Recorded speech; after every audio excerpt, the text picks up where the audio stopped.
With there being such a wide variety of sports drinks and gels to consider preparing for a competition, it might be worth getting a little experimental until you find a brand that sits well and suits you. Once you've found your brand, try not to overlook some basics, as even today I still see athletes making common mistakes when hydrating for an event. So here are my top 3 tips for race day hydration. Coke. Although this is a well-known race day tip, certainly within cycling, I really do stand by flat Coke for the last quarter of a race.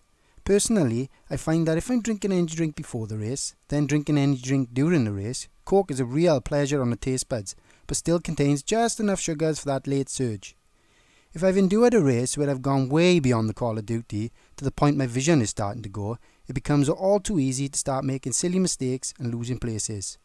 Although Coke isn't a miracle cure for the legs, it does wake up the eyes, allowing you to regain concentration and maintain your rhythm to the finish line.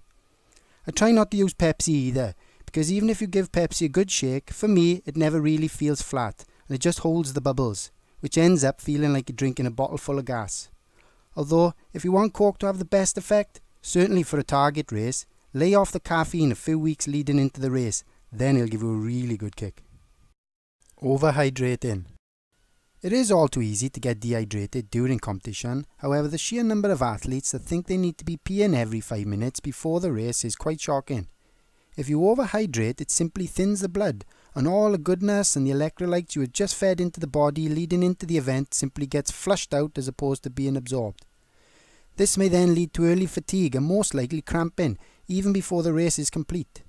The most effective way to ensure good hydration is to monitor your urine. Sounds a bit gross, but if it's yellow, you need to drink more.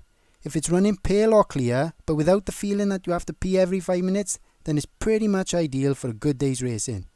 All you're doing then is simply topping up the body during the race. Cooler boxes. Often at the races, definitely at the warm ones, I see teams dragging their cooler boxes into the feed zone filled with ice cold race bottles for their athletes. Even though for a split second you may feel a little relief, regardless of the race day temperatures, you should never actually chill your feed bottles. When you have a chilled bottle, the body has to regulate the fluid to body temperature before it can be absorbed.